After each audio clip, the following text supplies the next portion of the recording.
Oh, hi everyone. I think we're now live. So I would like to start by welcoming everyone who's planning and joining our event tonight. We're very excited to be having one of our all under one banner Zoom online events. Folk may be aware that this is part of a series of conversations with the wider independence movement across Scotland, but also we are delighted to have guests from Ireland and Wales tonight to discuss the issue of the deepening crisis of the British state.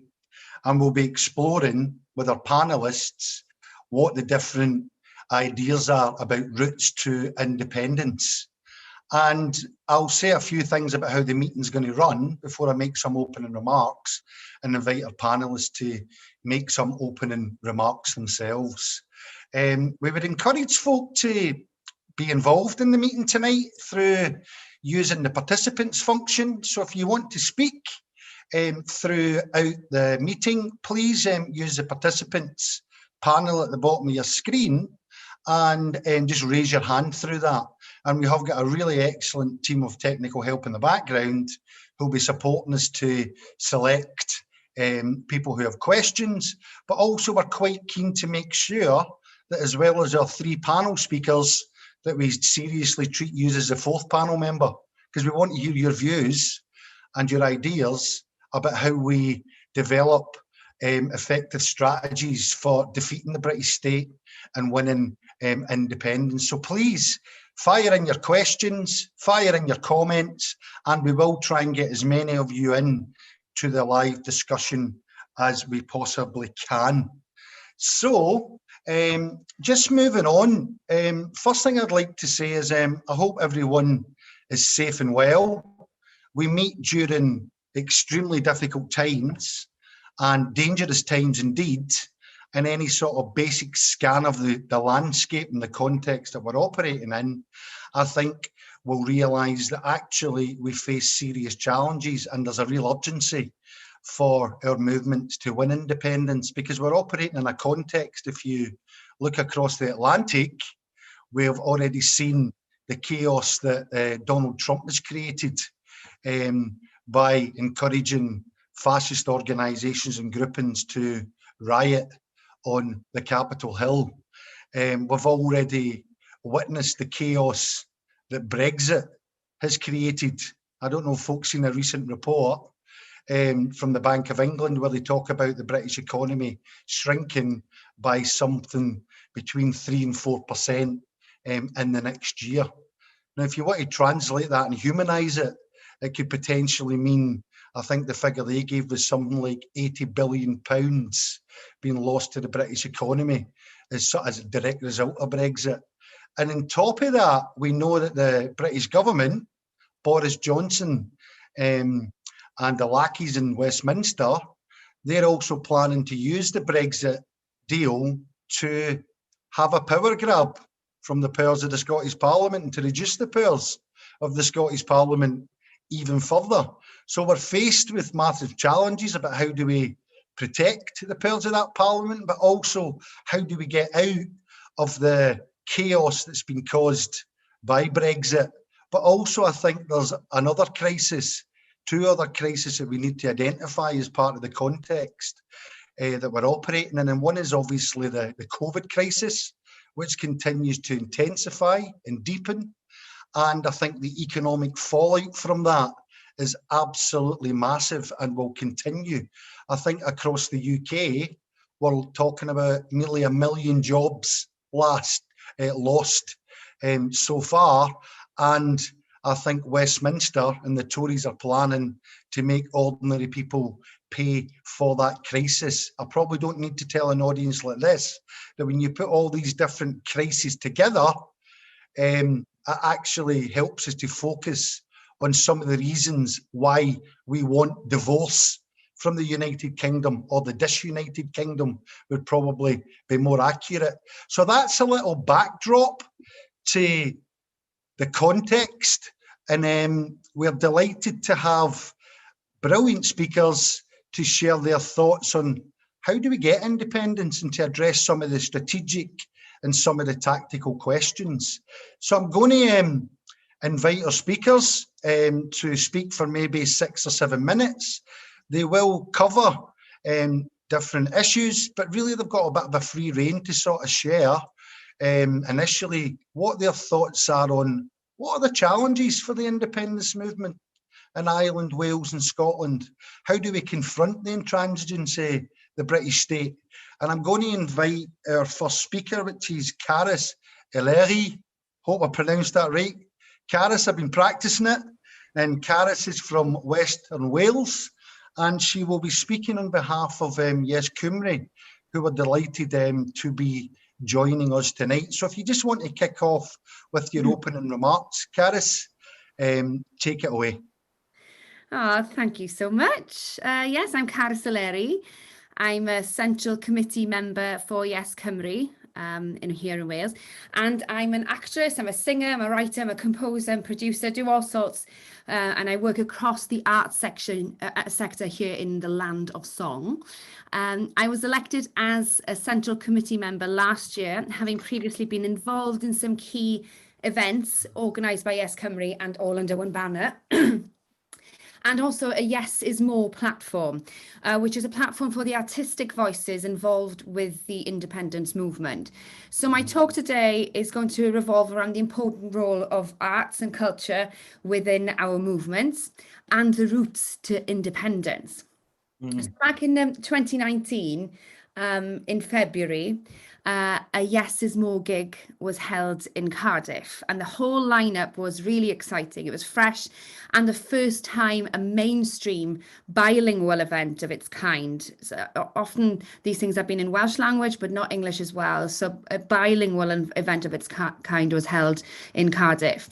Griff Rhys from Super Furry Animals, Gwenno Saunders were DJing. Welsh Music Prize winners Boy Azuga were playing, as well as the legendary Goldie Looking Chain.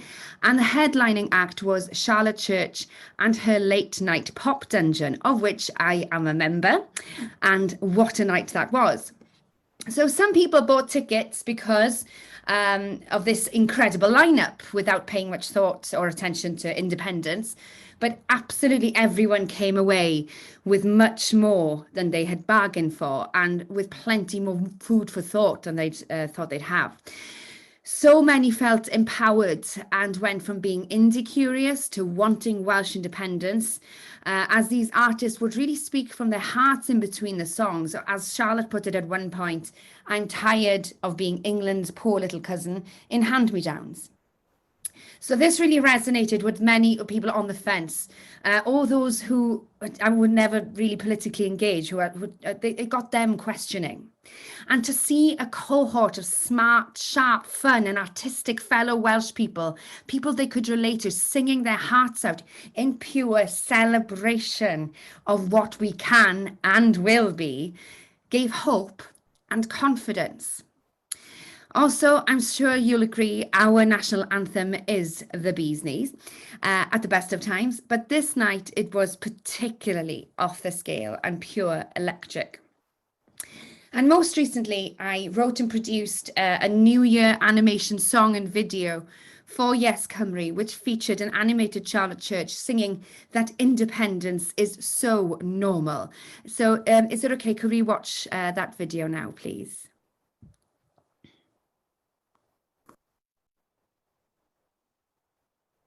I am so normal.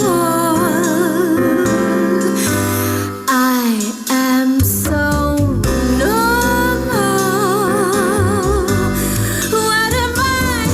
I am an independent Wales, and I am so normal. Independence is normal.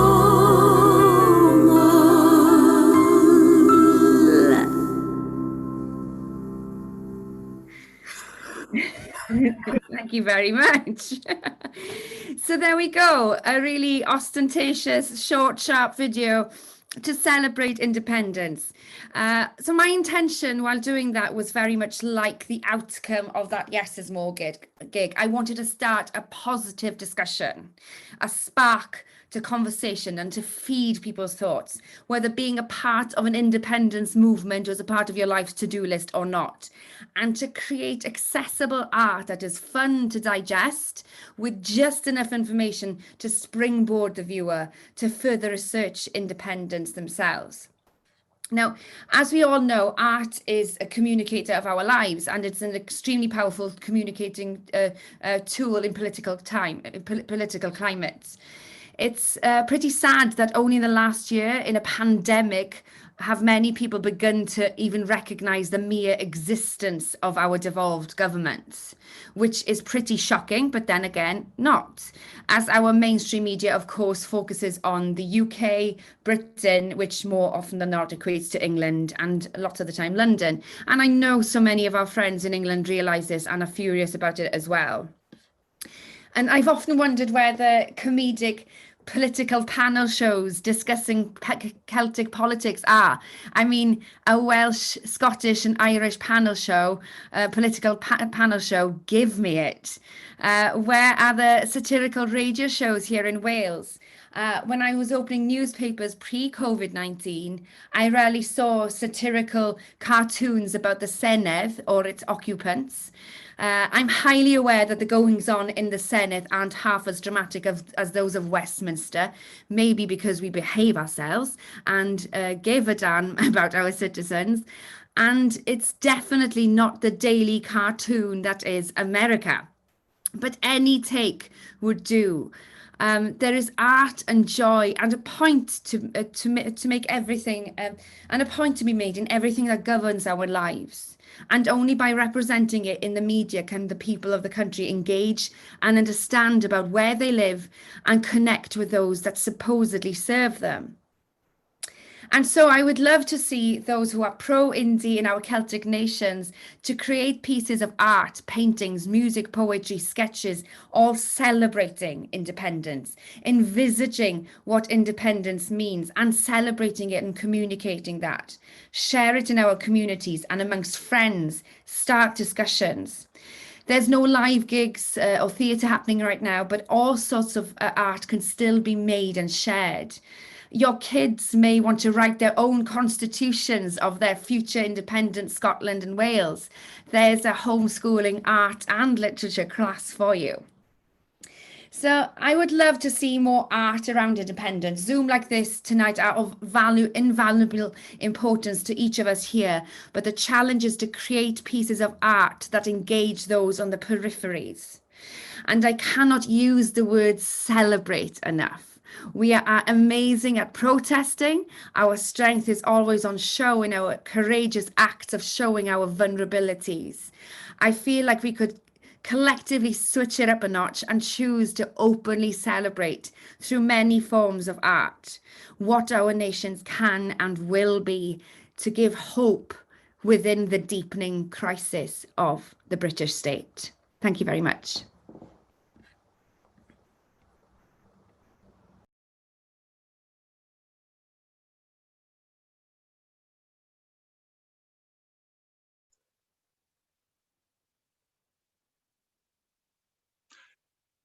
Gareth, thank you so much for that enlightening and enthusiastic introduction to open our session. And I'm sure there'll be lots of support for your comments about the importance of art and culture as part of the struggle to win our independence and to confront the British state. Certainly, it was a huge feature of the last referendum in 2014 in Scotland. There was a massive proliferation of poets, artists, a whole range of creative groups from cradle to grave, I would say, in terms of exciting and creative ways of reaching out to new audiences. So I would encourage folk, if they want to come in at some point when we open up the discussion with any direct questions or comments that they want to make about ideas for how we grow the cultural and the artistic movement to build our campaign for independence and to get our message across. So Caris, thank you so much for that. And I'm sure there will be comments and questions for yourself. I'd also just like to let people know that we have just over 200 people currently across all the different social media platforms. So I would love to encourage you to continue to share it on the platforms that you're involved in. Let's see if we can get it up to 300. And I'll report on that throughout the session. So please keep sharing across your networks and encourage you to post your comments. We're already getting very good positive comments about your contribution, Caris. Folks saying an amazing contribution on the role of art and satire and mobilising people. So please keep the feedback coming in there, and we'll hear from Caris a bit later. Our next speaker, who I'm really delighted to welcome, is Stephen Mccourt. Stephen is joining us from Belfast this evening. Hi, Stephen. Great to see you. And Stephen represents the Yes for Unity organisation, and we're really looking forward to Stephen's opening remarks and what he considers to be some of the challenges, and to hear his ideas for how we confront the British state and win independence. So I'll just hand it over to yourself, Stephen, and take it away. Dead on, Kurt. Cheers. Thanks very much. I appreciate the extension and the invite to come and speak. In terms of opening remarks, I'll try to address a couple of issues that I see as major ones for the campaign for independence and unity here in Ireland. Specifically, one, the internal dynamics of a border poll, and the second one being the role of the European Union going forward, both during a campaign process and post unity. So, in terms of the internal dynamics of a border poll in the Irish context is our referendum. So, to what the Scottish referendum is, the Ulster Ireland border poll is the 6-county referendum on Irish unity.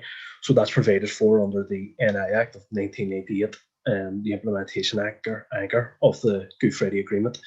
Due to the GFA, Good Friday Agreement being an international treaty, there's now an international legal obligation on the host state, i.e. Britain, to provide a border poll referendum on Irish unity. Unfortunately, the power to trigger that referendum lies solely in the hands of the Secretary of State for the North, who at present is Brandon Lewis, a member of the Tory party.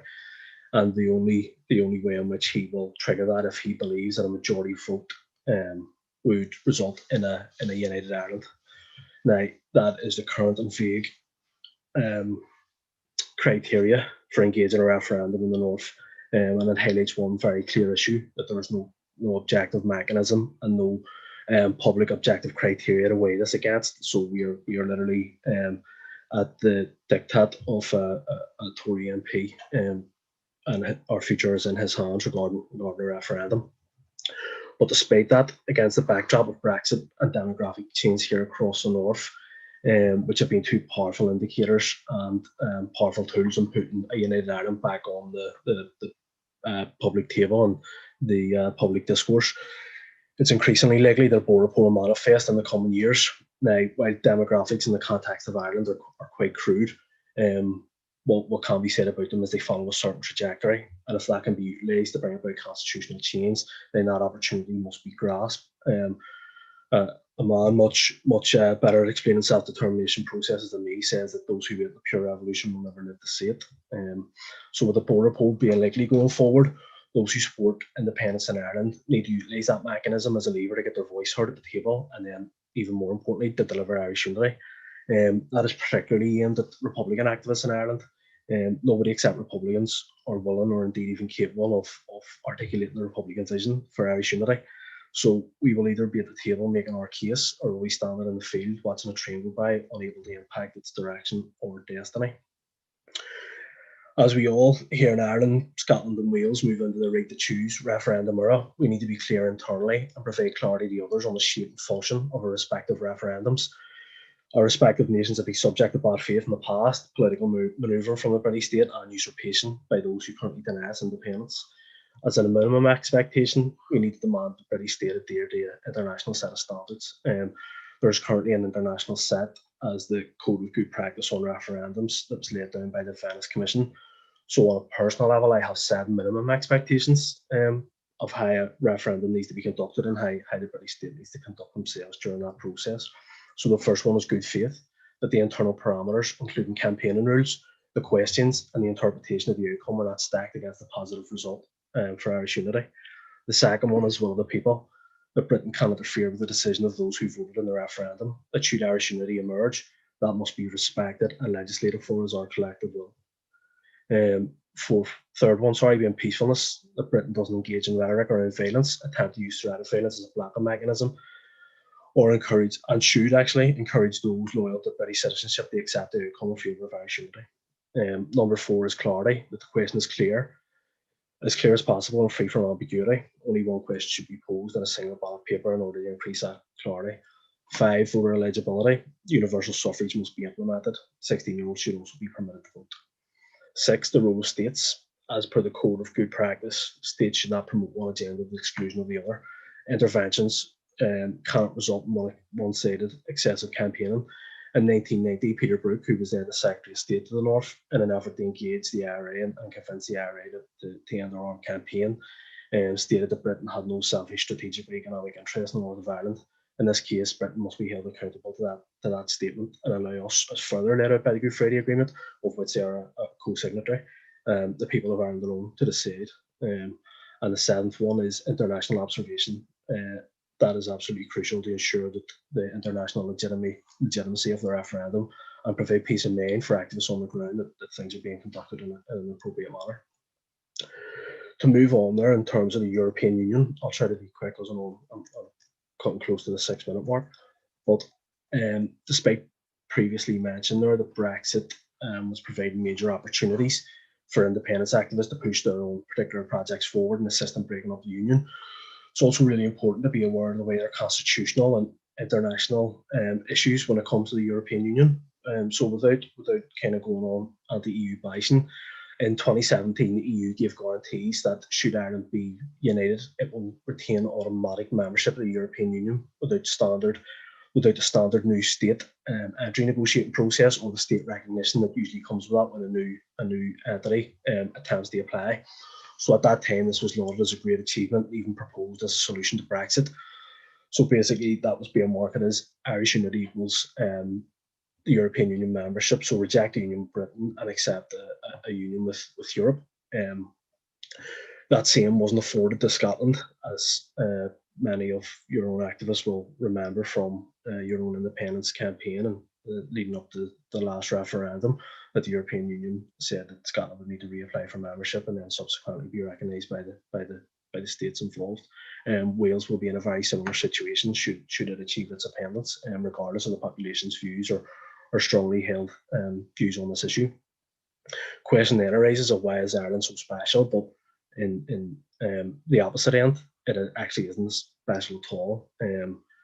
The legal structures of our new nations define the EU question and our relationship with the EU. Now, in terms of Ireland, the EU have attempted covertly to narrow the scope for constitutional change and how that's governed going forward.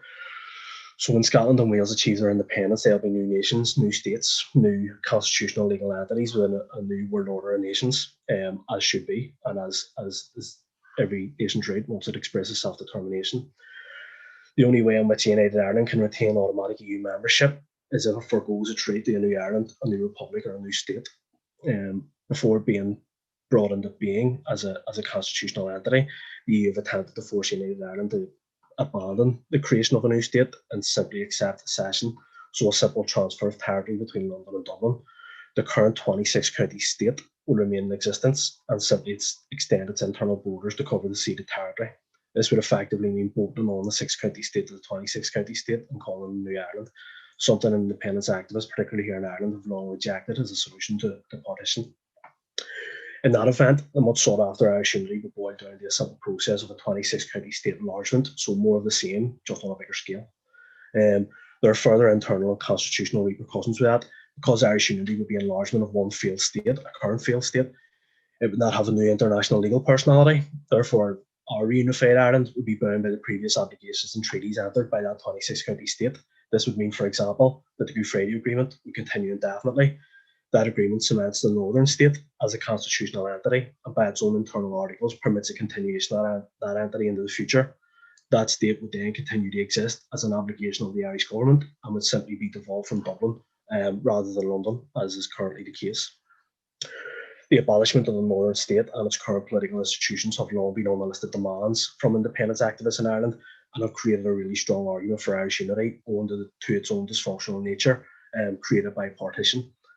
But now, on behalf of the European Union, we'll have some who wish to implement that formula and ensure that should Irish unity materialise, it will be a minimalist in terms of the change that it can bring forward, and that will serve to curtail the independence project here in Ireland. It will place preconditions on what a post-unity Ireland will look like. So that is not a new Ireland, a new republic, or a new state, despite being dressed up like that, or despite some of the rhetoric surrounding. So quite simply, should Ireland achieve its independence, it is by right entitled to a blank canvas to paint its own future without external impediment, whether that be from the British Union or the European one. So we want a new state, not a continuation of the old dressed up in new clothes. So that kind of wraps me up. Thanks very much.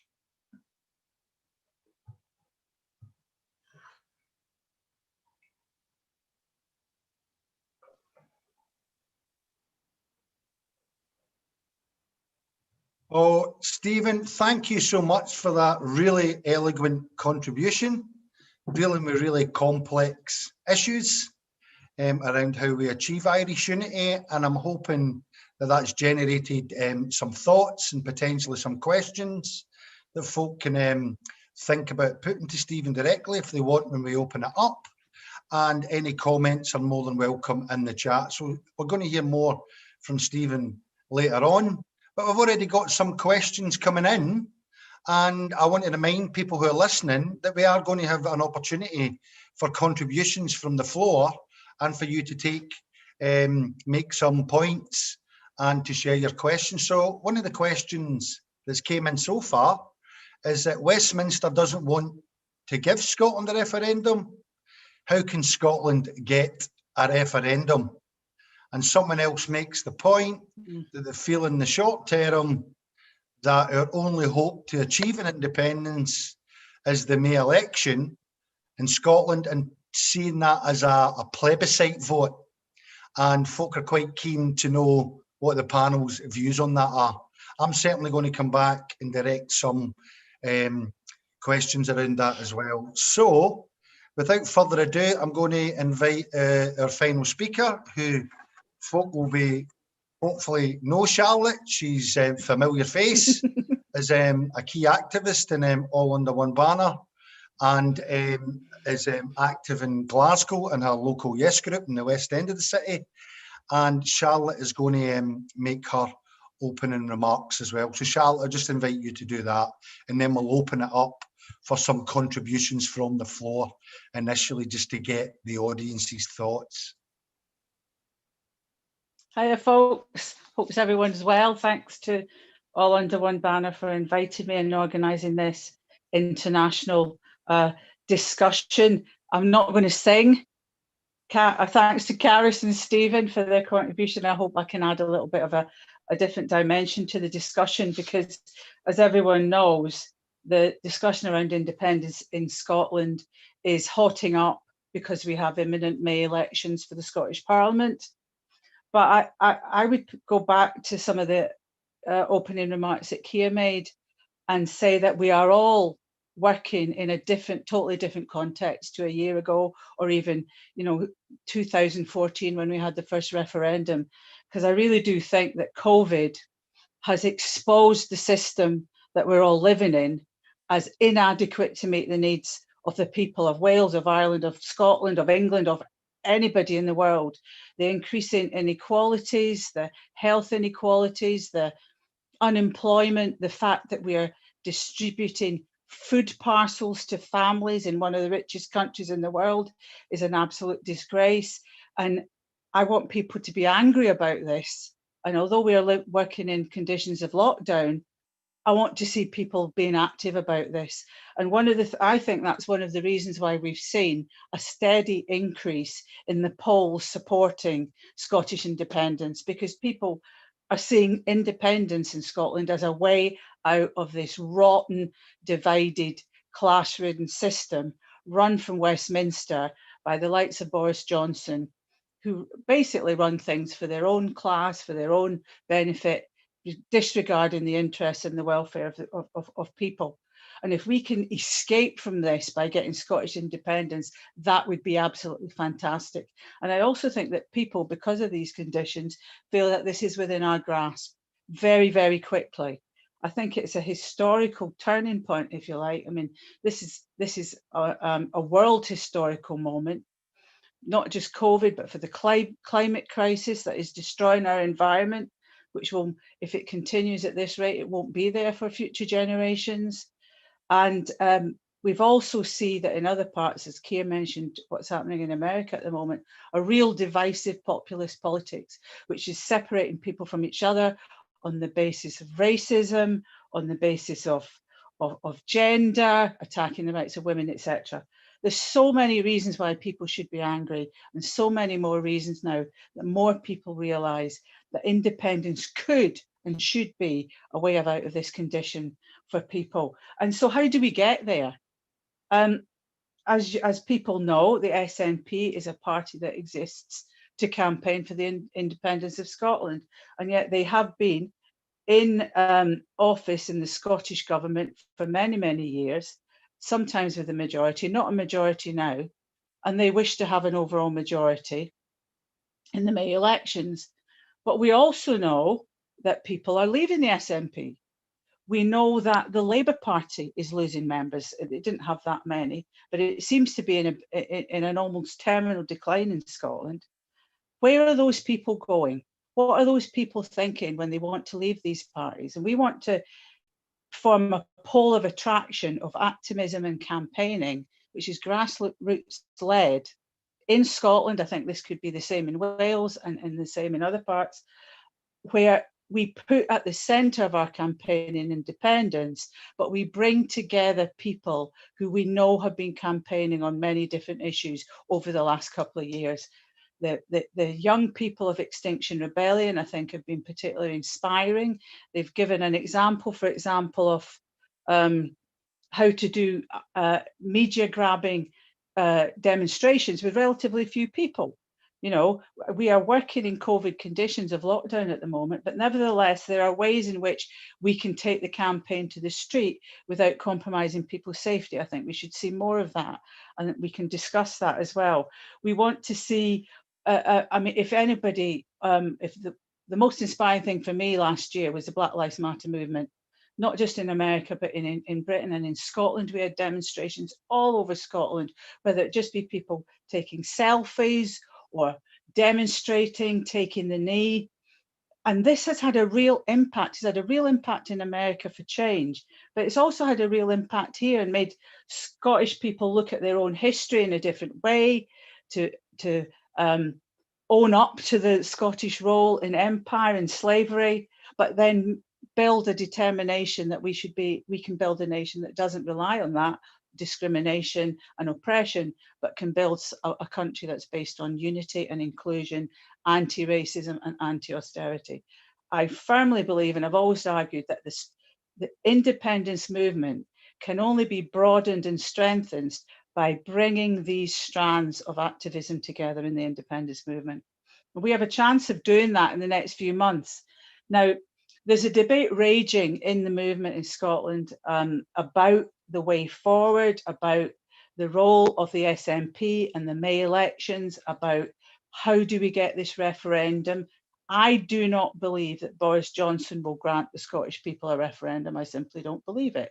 And therefore, how do we lever? How do we use a movement as leverage to actually up the ante and put more pressure on the British state? Because sometimes I think when I listen to people in the independence movement, and as you know, some people have been in the independence movement for decades, some have been it recently, or since 2014 referendum.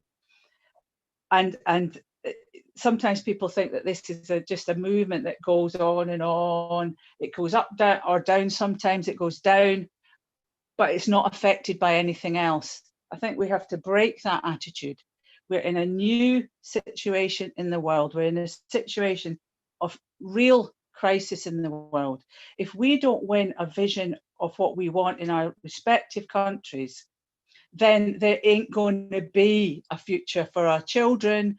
There ain't going to be a future for the planet. It's that serious. So What I would say is we need to build from the grassroots up. We need to unite people across different campaigns in different countries, and we need to think of strategies that, as soon as we possibly can, get those people in the streets. Get those people in the streets campaigning. One of the groups of people who have turned up in large numbers that are all under one banner demonstrations are trade unionists. They've turned up in large numbers as people, as individuals, but not with their trade union banners. I would like to see trade union banners on the future demonstrations, showing that all working class people in Scotland want to see this change. It's not all from the top down, and unite that with a vision of a new Scotland, where the neoliberal economic policies that have been implemented by Westminster and indeed by the SNP will not persist, because they work for the benefit of the few, the benefit of the rich. If you've looked at the statistics of the economics, the rich have got richer in this lockdown. It's incredible that a system in crisis can actually make the rich richer and the poor poorer. But that is in effect what's happening. And that's happening in Scotland, it's happening in Wales, it's happening in Ireland. And the death rate from COVID in the United Kingdom as a whole is higher than the death rate in America. It's incredible. That shows how much our public services have been cut back over the years, the many years, because of austerity. We want to see a reversal of those policies. We want to see that there's a stake for everybody in Scotland in a new independent Scotland. And I think that the movement has to reinvigorate and energise itself with new layers, new people and new tactics. And as Carrie said, art and culture is going to be very much a part of that. It always has been. Unity between different countries is also going to be part of that. And people will get great inspiration from what we do. So bring all the strands of this, of the fight together, the fight against these economic policies that are ravaging our communities and our lives. Bring it together under the banner of independence. And I think we will be absolutely irresistible in the coming months. But it is an urgent task. History doesn't wait for us to make our minds up. History moves on. We're the people that have to start making that history. Thank you.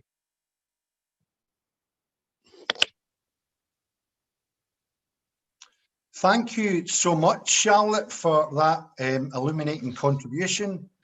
I do like the fact that you highlighted the sort of sense of urgency about the need to confront the British state and win our independence, because the longer we leave Westminster and Tory politicians to dominate the scene, the more literally it becomes a matter of life and death. We've seen the disaster that they've created over the COVID crisis and the Brexit crisis. And your points are well made about us needing to come up and debate and discuss what our strategies are for winning independence. And there's some questions coming in about what the panel's views are on how do we link up the different campaigns across Scotland, Ireland and Wales. There's some specific stuff coming in for yourself, Stephen, which you'll get a chance maybe at the end to come back to. Folk are asking, are Northern Irish Protestants now starting to see things would be better in an all-united Ireland? Other comments that are coming in is that people are saying the north of Ireland, Wales and Scotland must join together and unite the campaigns for independence. Folk are saying, well said, Charlotte, Ireland, Scotland and Wales have got a chance to escape, but they lament that we in England will still be stuck with the same old politics. That's a broader question of how we build a solidarity movement with English people and English working people confronting the Tories. And there's just lots of positive comments coming in, but I'm going to try and, I don't see anyone particularly with their hand up there. So I'm going to sort of look at one of the questions which I think is an important issue, which is around the tactics for winning independence from the British state. So I'm really keen to hear what the panel's views are to the question of, is it the case that having a Section 30, sometimes it's been described as a gold standard by the First Minister of Scotland, that is the only route, the only acceptable route, that we get permission from a Tory government at Westminster, and that is the gold standard. I'm interested to know what the panel's views on the questions that came in earlier. Should we see the Scottish election in May as a plebiscite for independence? Or indeed, there have been people like Chris McElhenney, who's quite a well-known councillor in the SNP, who's got a different view, that, you know, that we should be declaring in the SNP's manifesto that they will hold a referendum if they have a majority in the Scottish Parliament. So would that be a route that we would go down? I suppose more broadly what I'm asking is, what are your views on how we confront the intransigence of the British state, and what do you think of this idea that there's only one standard and that must be a Section 30? And I'm probably going to maybe take the views of Stephen on that issue. Are you okay with that, Stephen? Just to share your general point of view? Yes, certainly. Probably similar in terms of the border poll issue in Ireland, and we're told that the only way in which we can achieve a border poll, or the first steps towards independence, are through the non-objective or the subjective criteria of a Secretary of State, of which we are not allowed to know what that is or when that may come about. I think it's extremely important, especially in independence processes like all of ours, that we don't wed ourselves to a referendum process. Referendums or border polls or referenda, or however you want to dress them up, are simply tactics, they're tools, they're mechanisms, they're ways in which we can use a key to unlock a door, but they're not the be all and end all. I think what we need to do is wed ourselves to the independence process for its own sake. As an independence activist, as an Irish unity activist, as an Irish Republican, I'm committed to Irish unity and not a border poll or a referendum. Now, if a border poll presents itself or a referendum presents itself, then Irish unity activists will engage with that to win, quite simply. However, if a border poll or Irish or referendum doesn't present itself within the appropriate time frame, then we will look at other mechanisms. We will look at other doors. We will go up other avenues. We are committed to independence for Ireland, and equally independence for Scotland and independence for Wales, rather than simply having a referendum for referendum's sake. Thank you. Thank you. That's very, very, very helpful. What I'm going to do before I ask Caris and Charlotte, because I'm delighted that we have our first hand up in the group. So I'm really going to encourage folk, because we really want to hear your views in this debate about how we win our independence and confront the British state. John, David makes the point that the British state will not stand back and let these discussions happen and the movements to progress. They'll already be infiltrating and trying to undermine the movement. It's what they've always done. Their purpose is to protect the status of their state, as is the BBC. So thanks for that contribution, John. And I'm going to invite David Gregg to unmute himself, and if or for the tech team to unmute David, and for David to make his contribution. Hi, David. You just popped up on the screen there. That's you unmuted now, David. Off you go. Thanks, Keir, for being the chair of the meeting tonight. And yeah, it's just good to see all the kind of contributors from the kind of Celtic nations. I've always been interested in basically the influence that information can have on myself. I'm not hooked up to the mainstream media and haven't been for many a year, because I know how much that can have an impact on people's psyche. And I'm pretty sure everybody here knows how much the state can have on every one of the nations, the way that they pump out information. And they will do. And I liked the point that the person previously said. They might even be on this platform here. You know, who knows, really, But what I do know is we can play our part, and I really like what Gareth said. You know, I do believe that people are influenced by the sources they get information from. Now, it'd be pretty, for me anyway, delusional if I ever thought that the SNP, for example, were going to do the job for us. You know, I'm totally disheartened by their approach or non-approach. Keith Brown, that whatever, and others.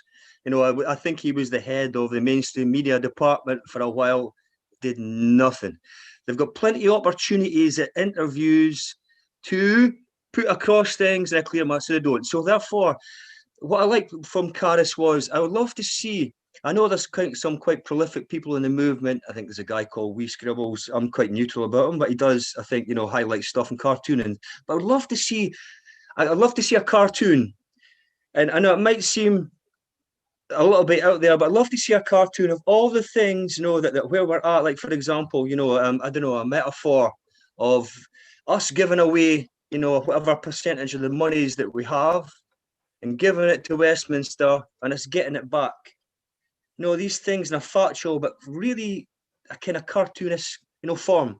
And I only say this because, you know, giving people information, like, for example, Business for Scotland, they did that. I know that, you know.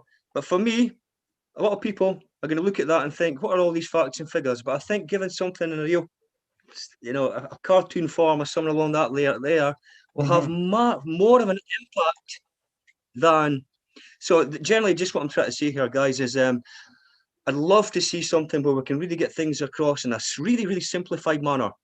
Otherwise, the state are going to blind people with all their propaganda, and it's just going to be nullified. So yeah, that's it. Cheers for. Thank you for that, David. And hopefully David's whet our audience's appetite for coming in and making some contributions. Before I call in our next speaker, I'm going to ask if Gareth wants to sort of share her views on that question about the gold standard just being a Section 30, or what tactics do you think we need to deploy to confront the unwillingness of Johnson to grant us the Section 30? I think someone will unmute you in a wee sec, Gareth. There's usually a 2 or 3 second delay, I think. Unmute. Am I unmuted? Can you hear me? Gareth? Yes, well, it's the same problem here. We have to seek permission from Westminster, and as you said earlier, you know, we don't really want a referendum for referendum's sake. It's still a very young discussion here in Wales, and we are looking a lot to Scotland. And during the last referendum with you guys, so many of my friends are on the ground with you, learning and just really taking in. So it's still quite young here for us to think that far ahead yet, I think. Okay, that's a very comprehensive response.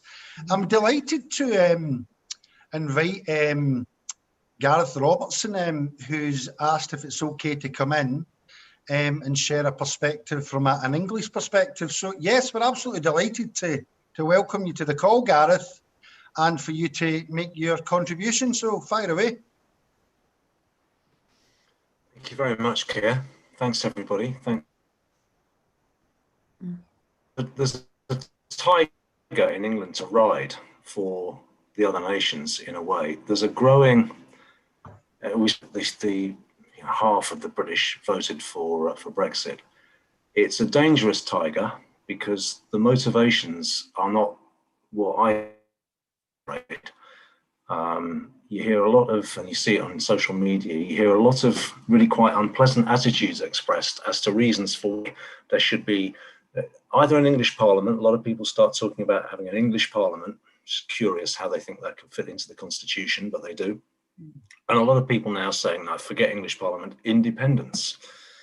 And in some ways, it's what the British state would listen to if there was more and more England for some kind of, it's all dressed up in victim culture of, why can't we have our parliament? All the others have. English people forget.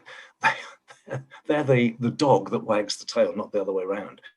They can't present themselves as victims when England dominates 85.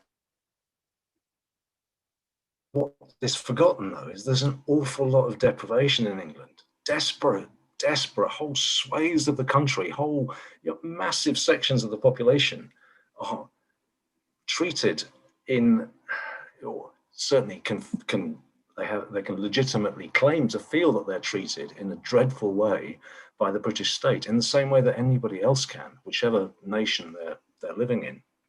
Yes. Life's a real struggle for people, and with no kind of sense that anybody's batting for them, fighting on their corner. And that is turning itself a nasty form of, what you can genuinely call nationalism. I don't see what the broad movement in Scotland for independence is as nationalism, and I hope I'm right in that. I see it as a nation which wants to implement a better constitution and better government for itself. In England, unfortunately, it is nationalism. I don't think people express these things in terms of how we want a better constitution. It's seen as, the uglier side of nationalism for a lot of people. Now, that tiger is still there because there's an awful lot of votes in England, an awful lot of pressure that can be put on the British political parties and the establishment. And if everyone in the other three nations can work out how to use that, I think there's some mileage in it. I don't quite see myself yet how the other three nations, so Scotland, Wales, Ireland, Northern Ireland, complex identity question there, but what's the best way that they can harness, that you guys can all harness, the availability of quite a lot of passion in England, really quite a lot. I've tweeted to the SNP several times to say, can you stand candidates in some of the bigger English cities? Because that would be a brilliant, PR display. There's an awful lot of people in a lot of cities in England would vote for the SNP now rather than for one of the two big parties. I've said enough. Thank you very much for the opportunity. Thank you very much for that, Gareth. Again, you've certainly got the juices flowing, and you're probably well aware that we do have an absolutely great English Scots for Yes, and we like to promote our internationalist credentials, despite attempts to paint us as a group of narrow-minded nationalists. We're quite clearly welcome with open arms our supporters from England and recognise that they too are confronting the horrors of the British state, and we support them in that fight. But I'm going to invite Charlotte to come in and maybe address some of the points so far and answer the same question that I put to the other panellists. You got a few minutes, Charlotte? Yeah. What about section 30, you mean? Yes, about the gold standard being section 30, and there are questions coming in about this. Yeah, and there's a lot of debate within the I'm not in the SNP, but there's a lot of debate within the SNP about this, and people are very frustrated about the strategy of the SNP. Is not a secret. Nicola Sturgeon said it herself. It's got to be legal and constitutional. And if it's not legal and it's not constitutional, she doesn't believe that we can achieve independence, and the state wouldn't be recognised by the international community. I think that's quite presumptuous, actually, because a number of states have achieved their independence by various different means, and the participation, the mass participation of the people in the movement are what determine whether or not the state is going to be recognised or not. If the majority of Scottish people express their belief that they want the state to be independent of England, of the United Kingdom, then there's not many forces that can stop that happening. I don't believe that would be the case, particularly in the way that the world is changing today. So section 30 is cap in hand. Please, sir, can we have a referendum to Boris Johnson and his government?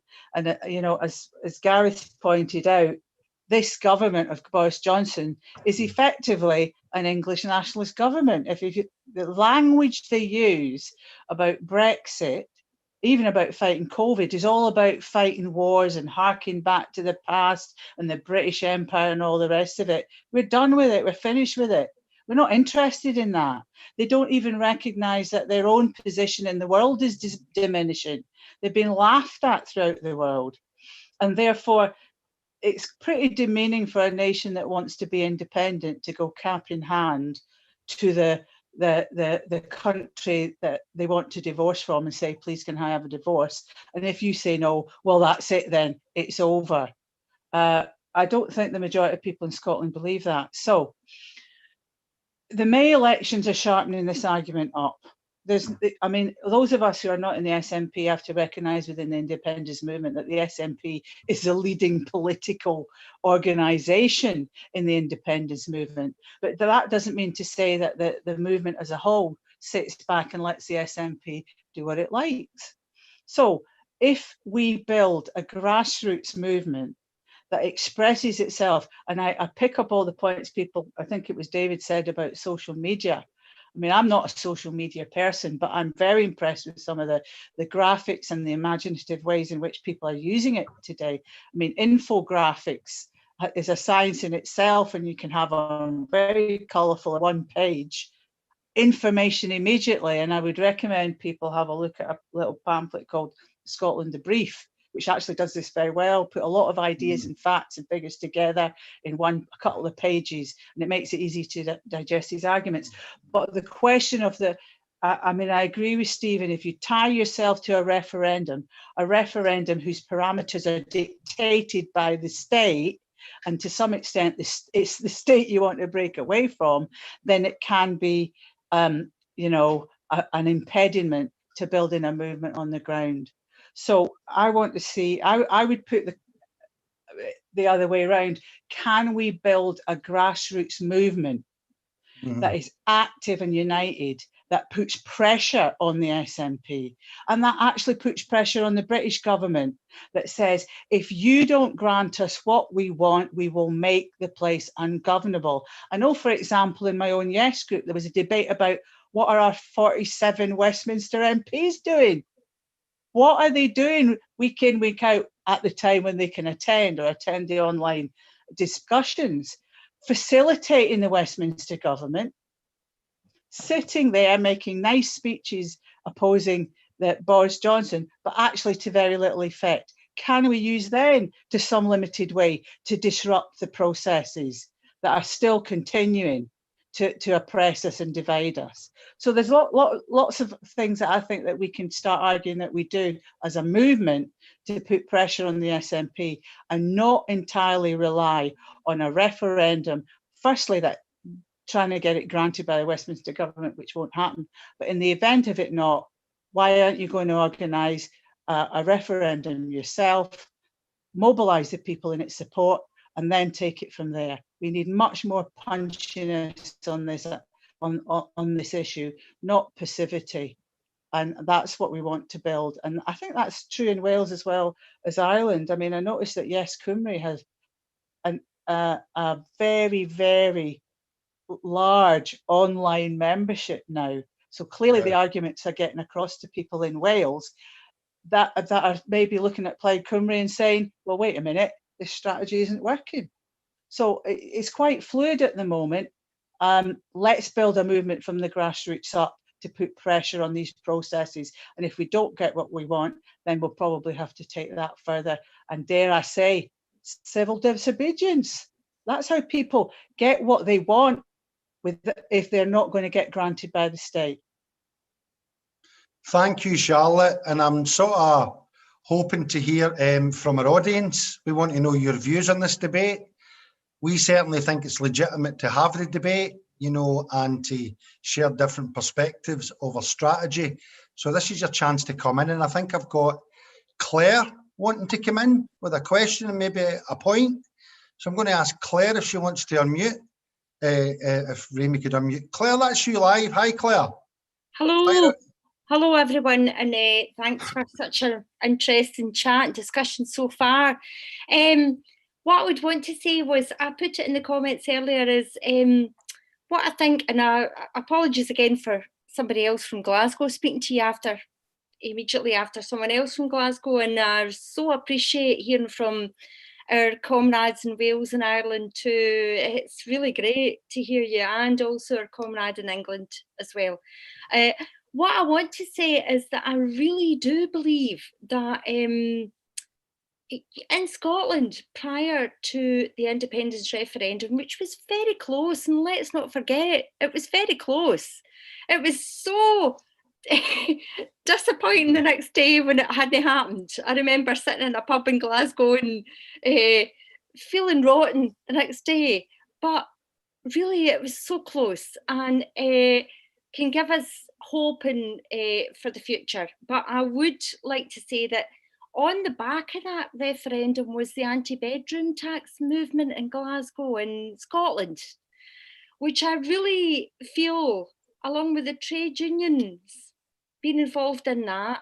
But actually that came from people on the ground, grassroots, like Charlotte said, getting involved in something, and then it built into something that then the referendum was on the back of that. And I really believe that the impetus of the referendum came from the work class. And certainly in Glasgow, I saw that. And the trade union movement in Glasgow, it was absolutely a phenomenal reaction to a horrendous cut to people, and absolutely outrageous, which we have seen even more so in the last couple of years, and during this pandemic, it's been horrendous. And I work in an organisation that works for people with learning disabilities, but I've also heard from other voluntary sector organisations and council workers and other people who are community groups and others about the cuts that we're potentially facing in the future and the ones that we've already faced. These are the things that galvanise us to mobilise and say enough. And this Tory government are an absolute disgrace. I mean, we all know that. So what do we do about it? And what we do about it is, I think we organise in our communities and we get folk out in the streets. And I was talking earlier on in the chat about this time last year on my Facebook, a video came up of folk all bouncing about under the, when it was a really horrible rainy day last year when we were out in 80, 90,000 of us out in the streets in Glasgow from all over Scotland, my goodness me, from everywhere. And I'm sure this will happen in Wales and Ireland too in the future. There was a massive demonstration, amazing, intergenerational, all ages. My mum and dad in their 80s were there, and young folk bouncing about in the puddles, fantastic, exuberant, joyous and all that, and artistic, creative, like our friend in Wales said earlier, but very political, and so important that we hang on to that and that we make sure that all the fights that people have, are health workers, are carers, the people who are getting told to go out to work, who shouldn't be at work, all these people are part of this movement. The working class need to be part of this movement to fight back. And my last point, sorry, I've stayed on too long, but I feel very exuberant, just to say that I think the SNP, well, Nicola Sturgeon has done well, hasn't she, keeping us up to date, but I have difficulty with some of the SNP's actions and some of the cuts, because I'm in the front line of experiencing some of these cuts in terms of my members. So I think that what we need to do is have a broad church here. Let's fight back together as a working class. Let's get the movements going. Let's make sure the trade unions are involved, the workers are involved. And here's hoping we all can get together across Ireland, Wales and ourselves in Scotland. And all power to us, Thank you. Thank you. So it's warming up now. Hands are starting to go up, which is great. So I'm going to get a little bit of a run going here. So I'm going to ask Llewellyn from Wales, I think, who has a question or a comment to unmute. So off you go, Llewellyn. And after Llewellyn, I'm going to call Mo, and then I'm going to call Ian. and then we'll let the panel come back in. Thank you. Yeah, following on to what both Claire and Charlotte as well were saying, I do agree. I think we do need to unite in some way. I do wonder if forming some sort of Celtic alliance is a good way of doing that. We can help each other out in that way. I also like to take this opportunity to thank any Scots that supported our independence movements and marches that we had back here in Wales in 2019 in Cardiff, Merthyr Tydfil and Gaernarfon. And as you were saying about Yes Cymru earlier, Charlotte, I think it was, yeah, the movement has grown. We've had, I'm the chair of the Mccourt branch of Yes Cymru. We've had a lot of people join us, and even all over Wales, we've had 17,000 join within the last year. And another thing I also want to point out is not only support you guys in Scotland, but also as a way of returning the favour for you guys, any of you guys that have helped us in our marches. I am planning to come up to the join the Scottish Independence March in Edinburgh on the 2nd of October, provided, of course, that it goes ahead. But yeah, my question, I'm drifting off it now, but yeah, my question is, what do you think the idea of us forming some sort of Celtic alliance to push into the idea of gaining independence, or at least a referendum for it, for not just Scotland, but Wales and Northern Ireland, or reunite, in which case for Northern Ireland with the rest of Thank you. What I'm going to ask the panel members to do is just to take a note of the questions, and I'm going to give the audience maybe another 10 minutes worth of contributions. So note the questions, and you can answer them as you see fit in the summing up. So I'll keep the flow of it going. If Mo wants to unmute, and then I'll ask Ian to come in. So Mo, I can see you on the screen. Hi. That's you unmuted, Mo. Thank you, everybody, for letting me come on to have a little chat with you tonight. I'm from Edinburgh. I've been a member of the SNP for quite a number of years. I know they're not perfect. I don't sing and dance about them. To me, they're a conduit, being the only sort of political party in Scotland that will push towards independence. I don't believe that we'll get a Section 30, and I do believe that the mainstream media and the establishment will harass and harangue everybody in the process of striking forward for independence. I do also believe that we've got one of the greatest weapons to fight back for that, and that is our young people that are coming up through into politics. We've got a lot more younger, more politicized individuals that are very, very internet savvy. I'm a 49-year-old man, and I love social media. I'm on it quite a lot. I'm shielding just now, so it's kind of my window to the world. So I get to rub shoulders with people of all generations that use social media, and where social media can be used against us as well as for us, we need to understand how that works. So my whole view about this is one of our greatest weapons to take the voice of independence forward is the use of every platform on social media. And I know that there's some incredibly toxic parts of it with people that want independence, and very positive parts of it with people that want independence. My voice within social media is tiny just now, but I intend to try and make it a little bit louder in the sort of stratosphere of independence as a whole. I'm not like an internet famous type person. For me, it's just about independence. Independence is the prize. That is what we're all here for. It doesn't matter whether you're pro-SNP, first vote SNP, second vote SNP, or whatever you want. Independence is the prize. That is what we all want. And if I can just ask everybody that's on camera just now to nod, if you agree with me that this is what it is. Independence is the prize. And that is something that I feel we can all get behind, no matter what we are actually about, whether we are, like I say, pro-SNP or anti-Europe, pro-Europe. It doesn't matter. The first step is independence. We can redecorate the house once we've actually got it. That's kind of all I've got to say just now. And listen, thank you very much again for letting me come on and speak tonight. I really appreciate it, Keir. No, absolutely delighted to have your contribution in it. It's great to see your enthusiasm for social media as a 49-year-old. I'm trying to develop that myself. And the fact that I'm even doing this Zoom meetings shows you the progress that I'm making. So thanks for that. I'm now going to call Ian in. I think it's Ian Gidley who has a point to make. And after Ian, I know that Andy's been trying to get in. I think it might be Andy Doig. Andy, so you can prepare your contribution. Ian, that's you unmuted, Ian. Fire away. Okay. Yeah. Have you got me? Yeah. Am I up? You are. Okay. Right. I don't quite agree with what Mo was saying about independence being the prize, because it depends on the nature of the independence. And we've been involved in so many campaigns that they can go wrong.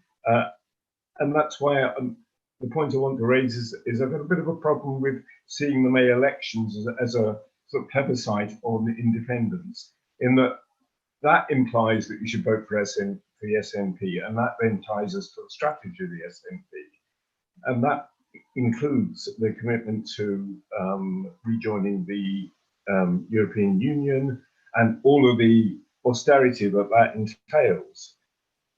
And you only have to think what they did to the Greeks to think, that's not the sort of independence that we want. So I think we need to fight for policies that will help and benefit working people in Scotland on health, welfare, jobs, the environment, equal rights for all of the press groups and so on. So that means that when it comes to the election, I think it makes sense to think about voting for anybody that will support those sorts of issues. That it means to vote for the left.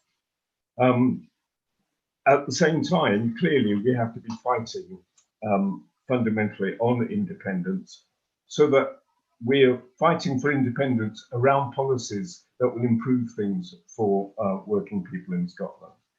And it's not just about fighting for independence, it's about linking up with all the other campaigns, being part of them and raising those issues, so that the idea of independence is one which will benefit working people in a way that the strategy of the SNP just won't lead us in that direction. So I hope we can open that up to a much sort of broader view of the political strategy and the tactics we have to adopt in order to achieve independence, with independence at the centre of it. So just wanted to raise that and see what the panel have to say in response. Thank you. And thanks so much for raising those issues. And again, I like to reinforce the point that these panel Zoom meetings are a safe place for open discussion and for genuine exploration of the core issues without compromising the central issue of us coming together to support independence. It's good to have this conversation, and there are questions coming in. So one from Bill Lang is asking, how far can we push the boundaries of legality in our pursuit for independence? And Will is replying to that, Will Hopkins, by saying that his view would be that without any significant groundswell in favour, pushing the boundaries of legality would be completely self-defeating. So there's broader issues there about how do we build that movement and so on. I've now got Andy. If Andy wants to prepare to come in, and then I'm going to ask, I hope I'm saying your name properly, Natalia Urban, and then hopefully we'll have room for one or two more before we ask the panel members to come back in and sum up. So Andy, if you can unmute Andy, that would be great.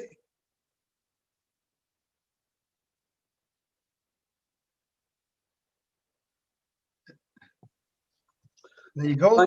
And sorry, Andy, I think that's you, Andy. Okay, thanks. Councillor Andy Doig. Andy, if you could say where you're a councillor from, that might be useful for people as well. My name is Councillor Andy Doig. I'm an independent councillor in Renfrewshire, convener, but I'm also the co-founder of a new political party called Scotia Future, which campaigns for real independence and a Scotland of equals. So I think this is one of the best discussions I've taken part in. Maybe I don't get out enough these days. One of the best discussions I've taken part in for a long, long time, and I'm very excited. So I've got a number of points, and I know there's loads of people want to speak. I like Two Gareth. minutes, Andy. You've got a couple of minutes because we're running out of time, but go for it. I'll go for it.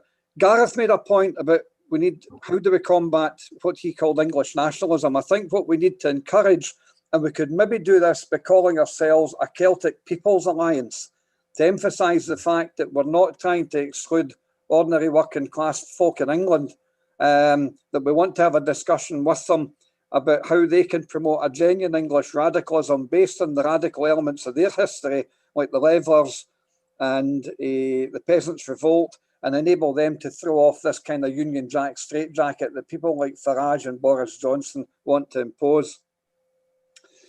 Stephen made a number of points that I found very interesting, but I would advise him to be wary, Stephen, of this line where you're saying you want to swap almost one union for another, the UK union for the EU union. I'm not at all clear that I want Scotland. In fact, we don't want Scotland to go back into the EU in the shape that the EU is in at present because of its neoliberal policies and pro-austerity policies. And I think there's a real threat to both Scottish sovereignty and Irish sovereignty by the fact that the EU wants a European defence force, which is their phrase, not mine, which is aligned with NATO. That would endanger Ireland's traditional neutrality. It would also make it very difficult to take Trident off the Clyde. The final point, convener, Charlotte's point, I thought Charlotte spoke extremely eloquently about a Section 30. We have to base our case on the moral mandate of the Scottish people. If we want independence, in fact, if Wales or Scotland want independence as well in Ireland, it's based on the UN Charter of Human Rights, the national right to self-determination. It's in international law. The UK is a signatory to that. All independence parties have to say in May, and Scotia Future will certainly be saying this.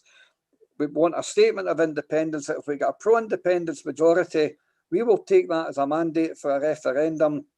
And the mechanism to force Boris Johnson to do something, the Scottish Parliament in that situation should give the Tories in London 6 months to respond. And in that time, we should build up the street campaigns and the grassroots activity at ground level.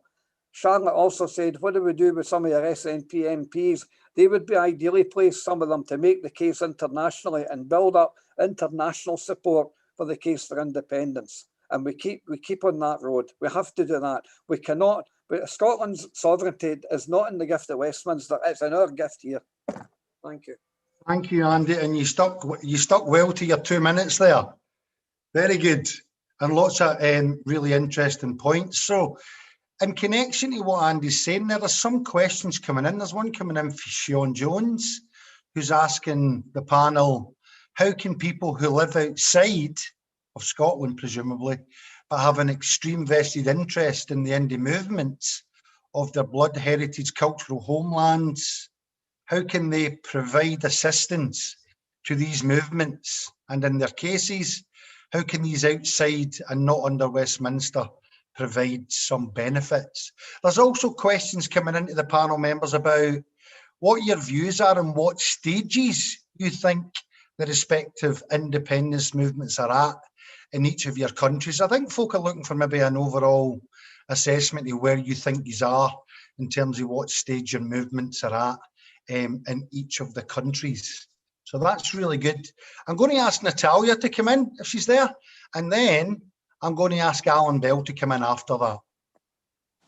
Hello, everybody. Thank you so much for giving me the space here. My name is Natalia. I'm originally from Latin America, Brazil, and I consider myself almost a Scottish person because I have been, since I've moved to Scotland, someone that has been supporting Scotland's independence because as a Latin America, I know the importance of emancipation, of freeing yourself from the empire. So some things I'm seeing as someone that is from abroad and as someone that works as a geopolitical analyst is that I'm a bit concerned about how the indie movement has been conducted its campaign, especially the ones coming from the SNP, because I feel that sometimes people think that only Europe matters, but there is a whole rest of the world that wants to know what are the intentions, not just of Scotland, but from Wales, from Northern Ireland, or United Ireland, about like their relationship, their future relationship they want to build with the global South, which is something that I have been very frantic about, the fact that Scotland cannot continue to indulge on the imperialist tradition of the British Empire towards Latin America. And the other thing is, it's important to remind that now, at least here in Scotland, people like me, non-EU immigrants, we now have the opportunity, the right to vote. And so sometimes I think it's important to have people from all sorts of backgrounds, like, spread in the world. It's like we say in Portuguese, we have to do little ants work, like we ants work, like each one of us, like, go around ethnic places, like talk with people, put material around in other languages and things of this sort. Because when I know the Scottish movement, I know people from the Scottish movement, but the regular immigrant that sometimes is not so politically keen like I am, must listen to, they are a nationalist movement, and they might be scared because they don't know how the plans and how the movement started and the history of Scotland or Ireland or Wales.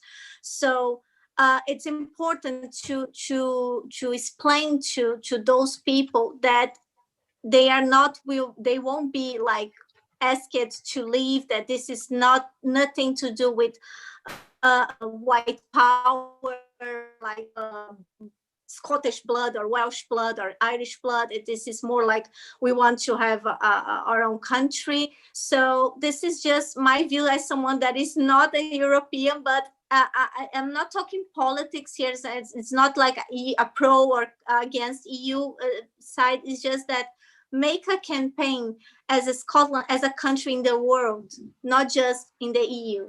That's it. Thank you so much. Thank you, Natalia. And it's great to have another internationalist perspective and reinforcing the importance of us putting the hand of friendship out internationally to campaign for independence and to reinforce the idea that we're not a narrow-minded nationalist movement. So well said. I'm going to invite the last three speakers in. So I've got, who I can see is I've got Alan Bell and Charlie, and then I'm going to invite our speakers to come back in. So if Alan wants to unmute himself, and then I'll invite Charlie. Alan, that's you unmuted. Yeah, cheers, Keir. I just want to come in and say, I think the way that we have the campaign is important as well, because I don't think independence is a prize, but it's not the only prize. You know, I think we've got to remember what happened in 2014, what brought lots of young people to the campaign, what invigorated people to be part of it. It was being against strident. It was being anti-war. It was saying that we don't, we want to be a different type of society. It was talking about, radical social change for Scotland. I don't think it's enough to say everything waits until Scottish independence happens and then we build a new nation. We need to have independence on our terms. We need to say, this is why we want independent Scotland, which is a big, massive prize, and we'll keep fighting for it. But actually, a different Scotland has to come out of that. We can't just move into a Scotland which has the same neoliberal policies, which has the same austerity measures, and that will come from a broad campaign. But I think we also need to look at what are the young people who we can attract now fighting for. They're out on climate change marches. They're out against cuts. You know what I mean? They're fighting against going back to school, some young people, to keep people safe. And they're being radicalized through these movements. And if we just say to them, there's this prize of independence and that's it, then that's not enough for them. We need to say, this is why we want to fight for independence. And I also want to say, I think, again, I want to reiterate, I agree with what a lot of people said on here. We shouldn't trade one union for another. I think we need to have an independent Scotland, which is independent of the EU as well. Some people agree and disagree on that, but I also don't think it's something that we should put as a condition on people. It's something that we'll disagree with, and there's a fight to have. But we should invite everybody to fight for this who support Scottish independence and build the broadest campaign with the most working class people we can possible. so that we can win independence. And that's how we'll win it. So I think it's a discussion to have within the campaign, but it's not a condition for people within the campaign. And the more radical we make this, the more people will bring to the campaign and the bigger chance of winning. Thanks for sharing your perspective there, Alan. There's someone in the chat saying, yes, I agree, Alan, the time is now. Donald is saying to stop the rise and right in this across the country, we need to engage and encourage young people to be involved, and that will help us counter the far right in future. There's actually loads of good comments coming in, but rather than me reading them out, folk can read them themselves. So I've realised that someone called Daniel Laurie's actually had their hand up for quite a long time, Daniel, so I'm going to bend the rule a little bit and extend the opportunity for you to speak. So I'm going to call Charlie in, and then Daniel will be our last contribution. So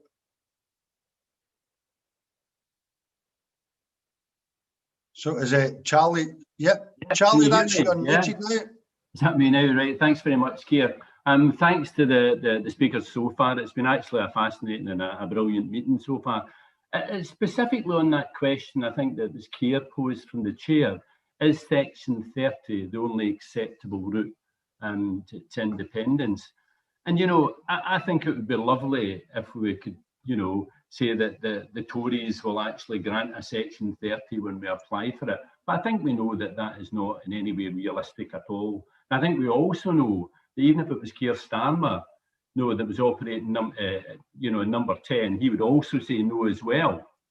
Now, in the event of that being refused, I think it's pretty clear from what Nicola Sturgeon and the SNP leadership have said that they would get involved without doubt in legal and constitutional manoeuvring. And I think that's really a blind alley. And I think you'd be super optimistic to believe that that would actually work and force the Tories' hands. Therefore, if you're in that situation, particularly if we find ourselves in a situation where we're partially in at the moment, where we have, it would appear from the opinion polls, what is it, 14 in a row or maybe more than that now, that independence, 18, sorry, is a settled, will of the majority of the people in Scotland. It may well be after May that there's an overall majority for independence in the Scottish Parliament. And therefore, I think it's incumbent on the movement to consider all available tactics, and try to get the widest possible participation in these tactics. I'm in favour of continuing with our mass demos. I found them really inspiring over the last few years. I'm not against having our own referendum, of course, as well. But I do think that Charlotte's right, that we actually have to consider the whole question of civil disobedience and direct action as a serious tactic. Now, I think it's important that we actually start the debate in that, and it's an important debate to have. History actually shows us that direct action within the British state can work. Women would not have got the vote as quickly as they would have, in the UK without direct action. More recent history, I'm old enough to have been involved in the non-payment campaign and the anti-poll tax movement. And that is what won the day there. It was that act of civil disobedience and the mass demos that went with it that forced the Tories' hand, that forced them to abandon that, which is a horrible, iniquitous tax that they actually had. So I think what's important about what we're doing tonight and what's important about these meetings is that we have open minds and that we are constantly revisiting the tactics and the strategy that we have, that we do build this mass movement, but please, please, please, let's not exclude any and all tactics, even up to and including civil disobedience and direct action. I think the point that Alan made, I also have been absolutely inspired by the participation of young people in Black Lives Matter and Extinction Rebellion. And my goodness, what a fine example, in my view, the climate change activists showed us by not being scared to use the tactic of civil disobedience and direct action. It can work. Let's not exclude it, please. Thank you, Charlie, for sharing your views on that. Very helpful.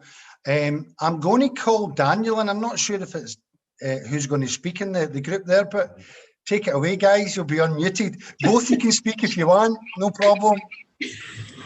I'll start because normally my wife gets the words in and I get left out. This is a really great evening. Thoroughly enjoyed it.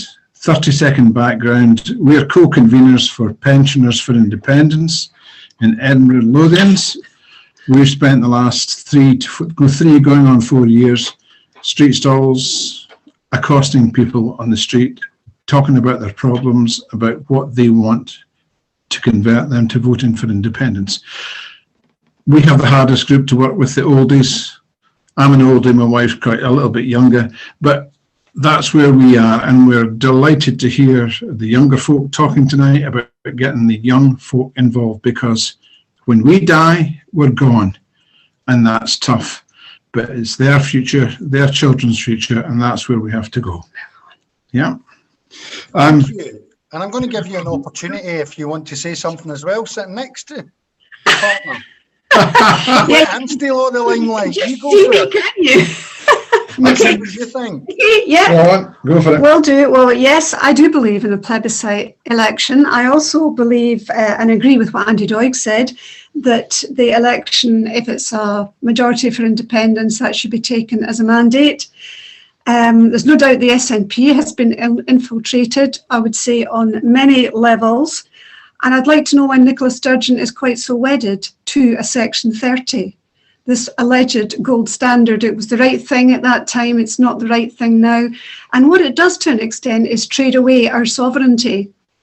Yeah. Westminster's not sovereign, neither is the Scottish Parliament, neither is Nicola Sturgeon. It's the people who are sovereign. So yes, it has to be the people's decision.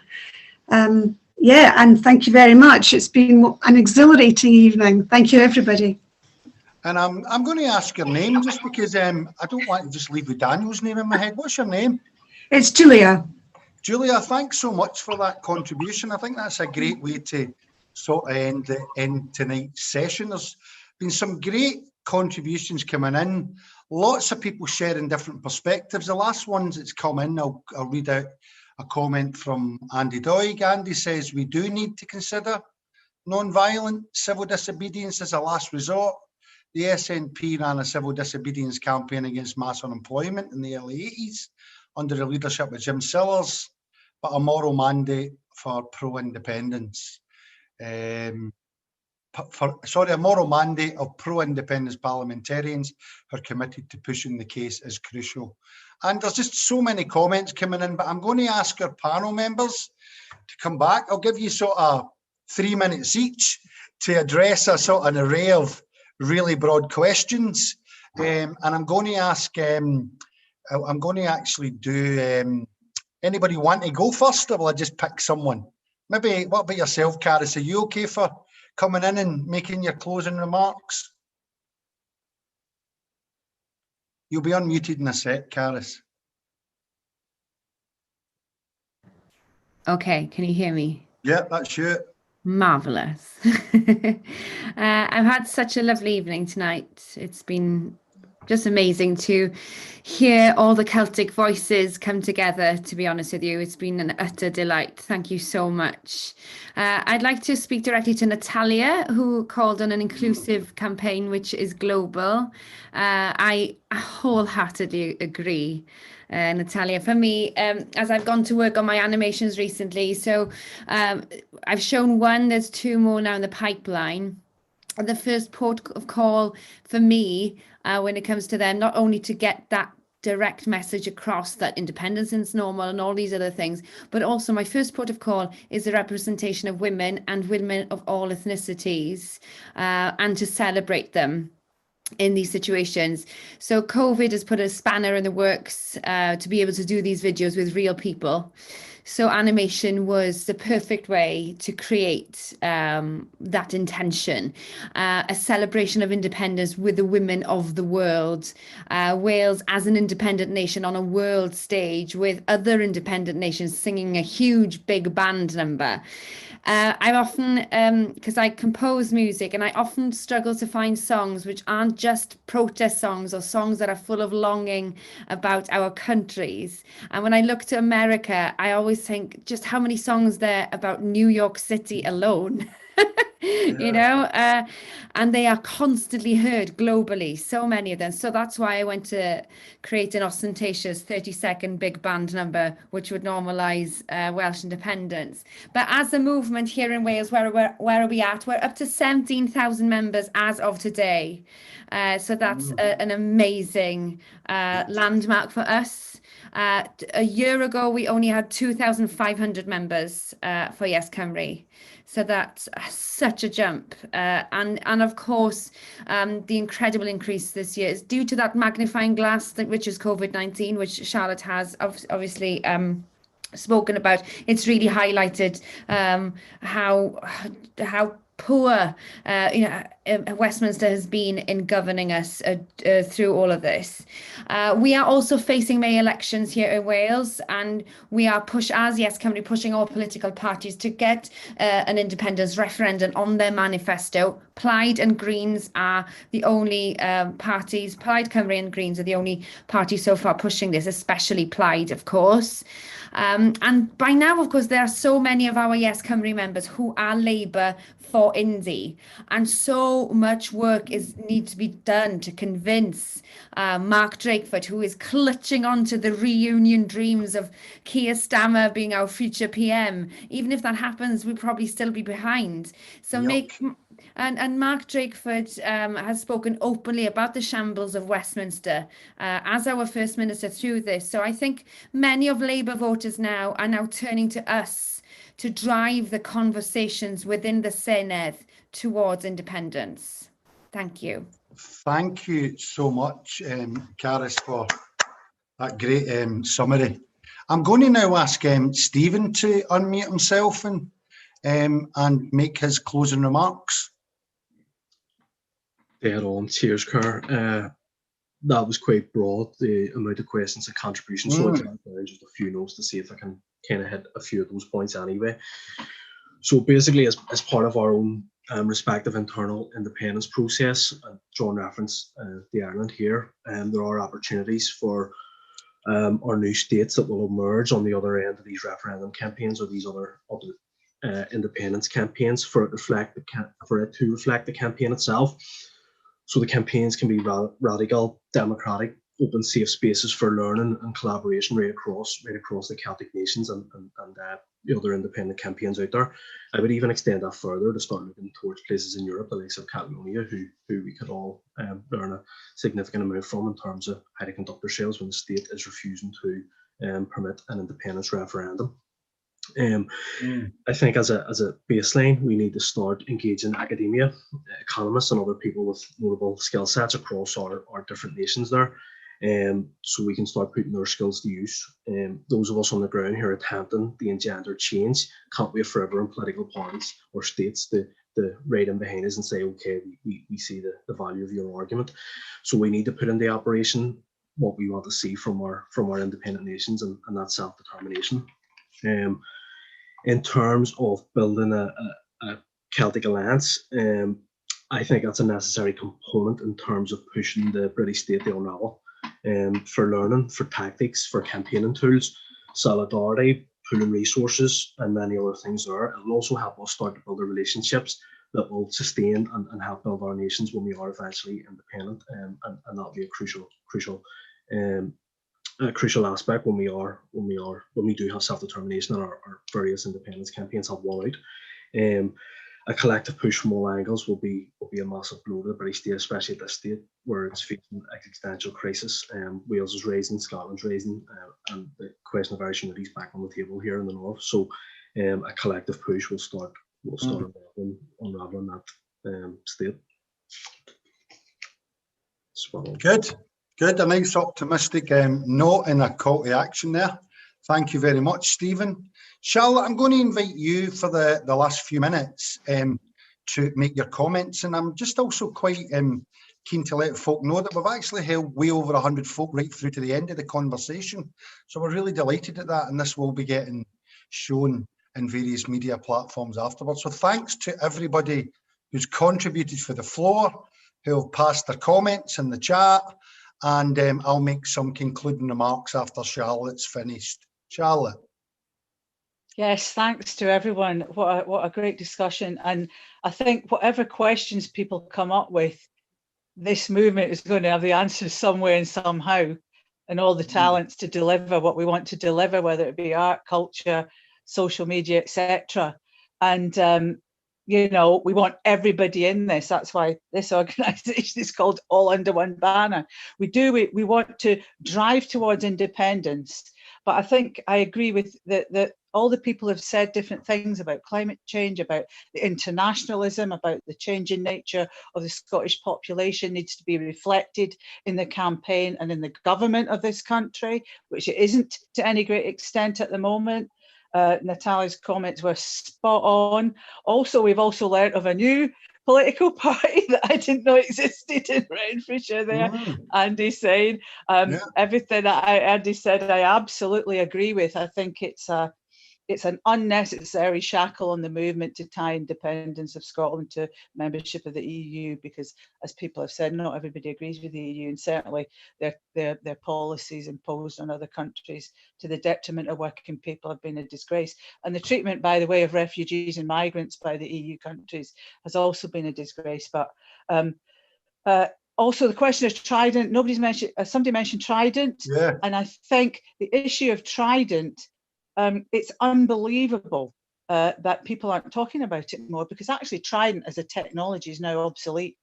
You've now got these independent drones that wander around in the sea. I don't know if you know this. China's got lots of them who can have nuclear arms on them.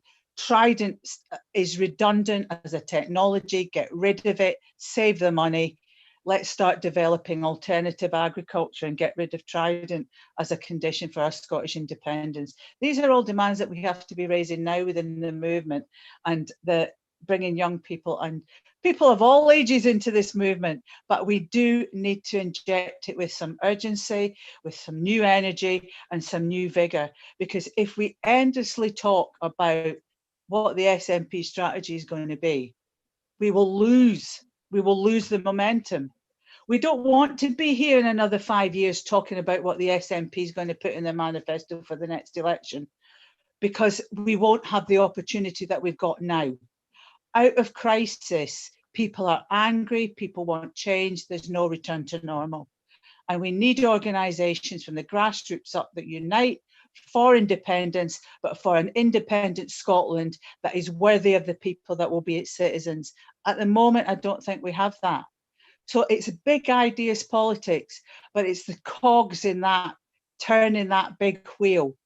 We are part of the grassroots movement that are part of those cogs, and we want hundreds of thousands of cogs turning so that we can get this movement driven and propelled towards independence, not a neoliberal vision of the future, not a future in which our natural resources in this country are going to be wasted and destroyed because somebody wants to make profit out of it. This is an urgent fight. We can't wait any longer to increase that message, take it to Scotland, but also take it to the world.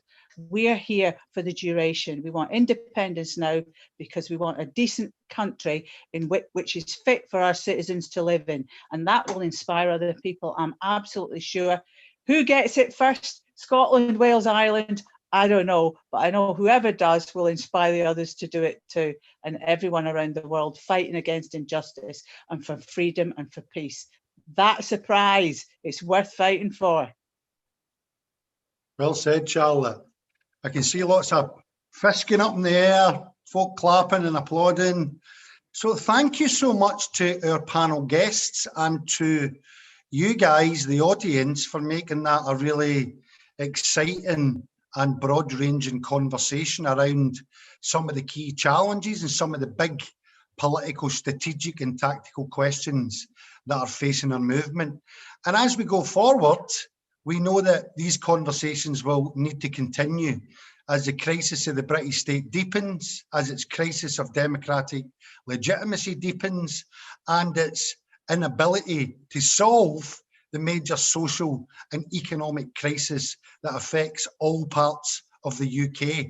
So in All Under One Banner, we are absolutely determined to let you guys know that our programme of demonstrations, hopefully, we're certainly planning to continue into 2021 when conditions allow for it, we are planning to hit the streets in our hundreds and thousands across Scotland. And of course, when travel allows, we'll be delighted to see our brothers and sisters from Ireland, Wales, Scotland, Brazil, and anywhere else on the planet who wants to come and join us in that battle against the British state.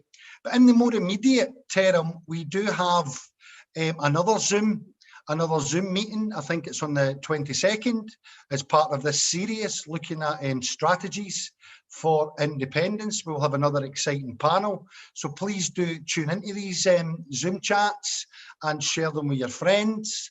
I would also like to encourage folk to look at the All Under One Banner site. We have actually produced some wonderful new calendars, and we would encourage folk to go onto our site, look at those calendars, buy your merchandise, and so on. But I also want to sort of flag up, just finally, that folk will be aware that just before Christmas, there was an assembly that was initiated by All Under One Banner, and we had several hundred people attending that. And one of the key tasks that came out of that was the launching of a new organisation. So a group was elected from those assemblies of 15 people to set up a new broad-based organisation whose purpose would be to help to improve the coordination, the collaboration, with a view to intensifying and unifying the independence movement.